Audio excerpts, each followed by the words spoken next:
Là, c'est le Caucase. Derrière ces montagnes, il y a la Tchétchénie, le Daghestan et par là-bas l'Azerbaïdjan. Loin, très loin des institutions européennes, à plus de 4000 km de Bruxelles, les Géorgiens comme Marina, la vendeuse de souvenirs, se voient comme un double rempart face à la Russie de Poutine et face au monde musulman. Mais le pays de 3,5 millions d'habitants n'est plus seulement ce doux jardin qu'il était déjà au temps de l'URSS, il est devenu un enjeu de géopolitique. Bien sûr que nous sommes de vieux Européens. Et maintenant, on veut devenir membre de l'Europe. On a déjà reçu le statut de candidat. J'attends ça impatiemment. J'espère qu'on aura de la chance. Mais tout ce que je veux, c'est la paix. Et bien sûr, être dans l'Europe. Seulement depuis le mois d'avril, tout a dérapé, avec le vote de cette loi sur le financement étranger des ONG. Bagarre au Parlement, manifestations et répression policière, la Géorgie est devenue un chaudron bouillant dans lequel marinent les intérêts de l'Occident et de l'UE et ceux de la Russie. Regardez-moi, ce que vous voyez, ces traces sur mon corps, ce sont les traces de la Russie. Malheureusement, de nombreux jeunes se sont réveillés avec les mêmes blessures. Vous êtes probablement heureux de me voir ainsi, mais là-bas, ce sont vos enfants que la police pourchasse. Déjà en mars 2023, le gouvernement en place du parti Le Rêve géorgien avait tenté de faire voter ce texte, inspiré d'une loi russe utilisée pour faire taire l'opposition à Vladimir Poutine. Le gouvernement avait alors reculé face à la mobilisation des partisans de l'Europe.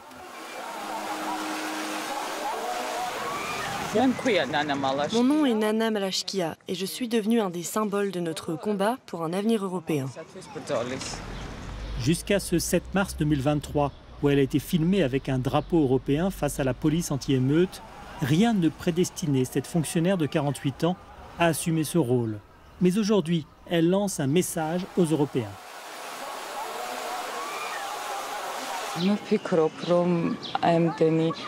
Après toutes ces années de paix et de prospérité dont bénéficient les Européens, je voudrais leur rappeler, même si cela peut paraître audacieux venant de quelqu'un comme moi, l'importance des valeurs sur lesquelles l'Union européenne repose.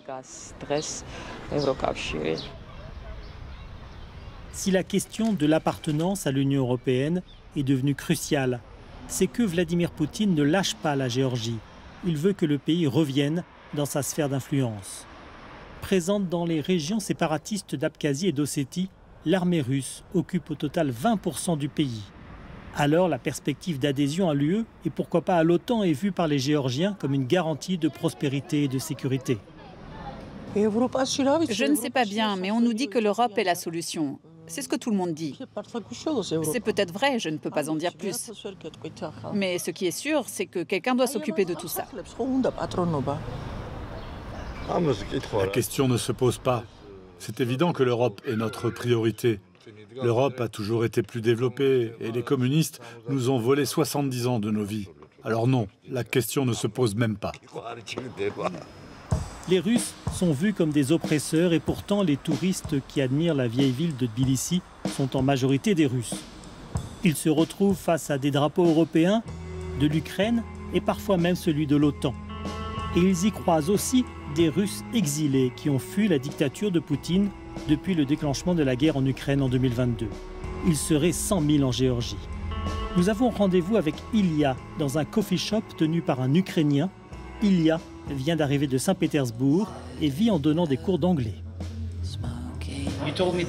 Vous m'avez dit que le thème du reportage serait le rêve d'Europe, les libertés politiques et tout ça.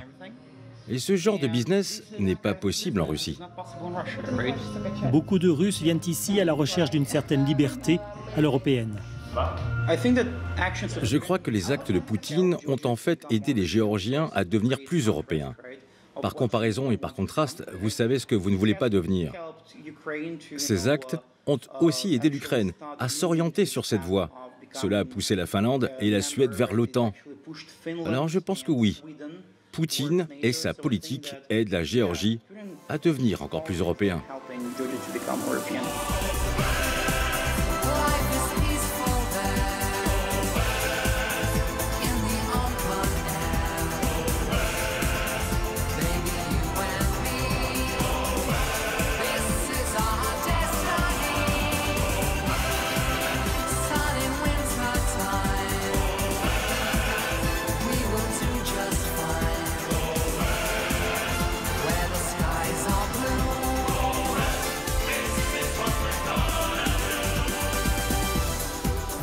Avec le retour au Parlement de cette loi sur les ONG, les pro-européens se sont mobilisés comme Christina, 20 ans, étudiante en sciences politiques.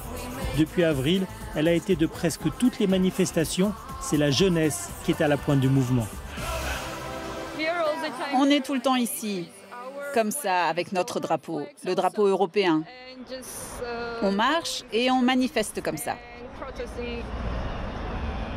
Elle est rejointe dans la manifestation par sa mère de la génération qui a connu l'URSS et la domination russe. Elles savent que la situation pourrait vite dégénérer. On parle ici du risque d'un scénario à l'ukrainienne. Ce qui se passe en Ukraine, c'est différent, mais ça nous touche beaucoup, parce que nous nous battons pour les mêmes choses. Nous voulons tous les deux rejoindre l'Union européenne, avoir un avenir européen. Et nous voulons tous les deux nous libérer de la pression russe, nous débarrasser une fois pour toutes d'eux et de leurs alliés, ici. On se bat pour la même cause, nous serons toujours avec eux. Et j'espère qu'à la fin, c'est l'Europe qui va l'emporter, et pas la Russie. Oui, je suis un peu nerveuse avec tout ce qui se passe en ce moment. Mais en même temps, je suis très fière de tout ça. Et je veux que leur rêve se réalise. Je suis très fière de ma fille. La Géorgie vaincra, je le veux. Je veux que les générations futures l'emportent. 33 ans après la fin de l'URSS, il y a cette nouvelle génération qui n'a connu que la Géorgie indépendante, qui n'a pas émigré et qui a investi dans le pays. À 3 heures de route de Tbilissi, dans la région de Kakheti, le site viticole de Babaneuris est un petit paradis géré par Nino Evaché.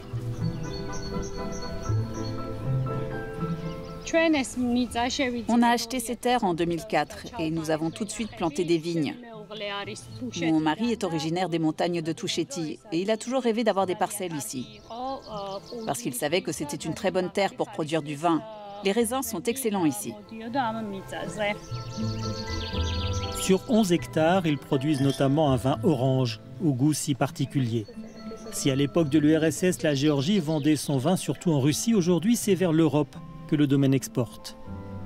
Eux aussi sont européens de cœur. Ils sont fiers d'avoir accroché un drapeau de l'Ukraine dans leur cave, même si cela ne plaît pas aux visiteurs russes qui séjournent à l'hôtel. Ils suivent avec une certaine inquiétude l'évolution de la situation avec ce gouvernement qui serait en train de leur confisquer leur rêve d'Europe. Je pense que ce qui se passe en ce moment n'est pas la volonté du peuple. Et l'Union européenne l'a récemment compris. Nous croyons sincèrement que ce statut de candidat à l'accession à l'Union européenne n'a pas été donné au gouvernement actuel, mais au peuple géorgien, en reconnaissance de ses efforts. Et les événements qui se déroulent en ce moment, cela arrive à cause d'un petit groupe de gens au pouvoir. Ce n'est pas le souhait du peuple géorgien.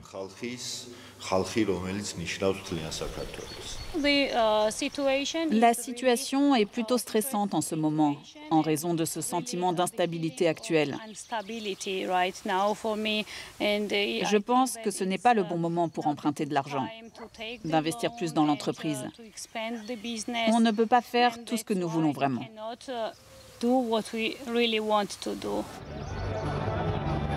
Pourquoi alors ce gouvernement s'est-il entêté à faire passer cette loi qui met en colère une bonne partie de la population et menace le processus d'intégration à l'Union européenne? Le masque est tombé le 29 avril lors d'un meeting géant organisé par le gouvernement en faisant venir des fonctionnaires de tout le pays. Il y a plus de croix que de drapeaux européens. À la tribune, l'homme fort du pays, l'oligarque Bidzina Ivanishvili, qui défend ses intérêts et sa fortune faite en Russie.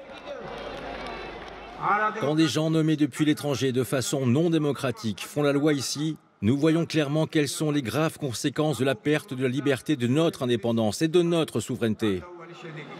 2 semaines après cette démonstration de force, le Premier ministre annonce l'adoption de la loi. Il pointe la menace d'un parti venu de l'Occident qui voudrait imposer des valeurs décadentes. On croirait entendre Vladimir Poutine. Si nous nous lions les mains à des pouvoirs de type soviétique et nous suivons des diktats mensongers venus de l'étranger, à l'avenir, ils exigeront de nous de modifier notre loi sur la protection des valeurs familiales et de l'enfance.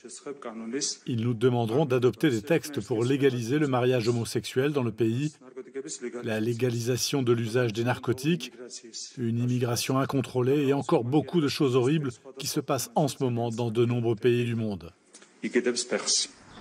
La résistance s'organise autour de la présidente, dont les fonctions sont plutôt honorifiques, mais qui a opposé son veto au texte. Même si le gouvernement a annoncé qu'il aurait assez de députés pour passer outre, Salomé Zourabichvili, ancienne diplomate française, incarne et défend la construction européenne dont elle rappelle l'essence.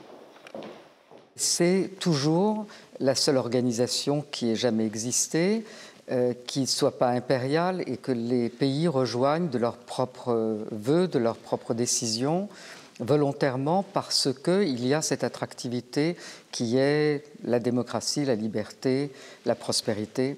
Alors on peut après avoir des visions différentes et c'est ça aussi la force de l'Europe, c'est de pouvoir intégrer même des visions différentes d'elle-même en son sein. Aux eurosceptiques, vous leur dites attention? Aux eurosceptiques, je dis vous ne savez pas la chance que vous avez et vous ne savez pas ce que c'est que la géographie et que d'être voisin d'une puissance impériale et impérialiste. Les deux camps se retrouveront le 26 octobre pour les élections au Parlement. Avant cette échéance, le Conseil européen ne prendra sans doute pas de décision sur le statut de candidat de la Géorgie. Merci à ceux qui sont ici pour dire non à la soviétisation de la Géorgie. À Tbilissi, les grandes manifestations de l'opposition pro-européenne se terminent avec l'hymne géorgien, mais aussi l'hymne européen.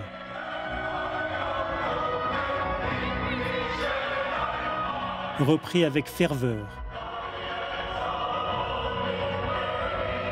Pour bien montrer qu'en 2024, l'histoire de l'Europe s'écrit en Géorgie, parce que la dictature de Vladimir Poutine est en embuscade derrière cette chaîne du Caucase.